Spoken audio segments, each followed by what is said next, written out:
cabinet hardware jig. It's for installing the knobs, the front knobs, the drawer knobs on the front of a drawer to make sure they're center or on the same or on the sides, however you prefer your cabinet knobs or drawer knobs to be.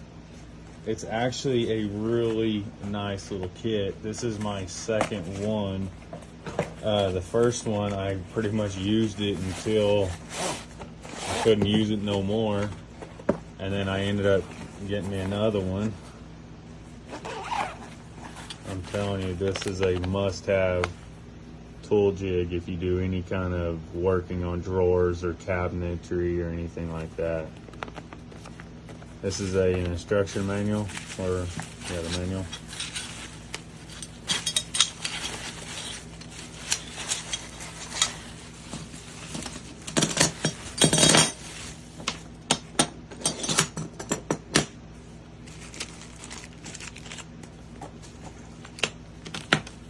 There you have it.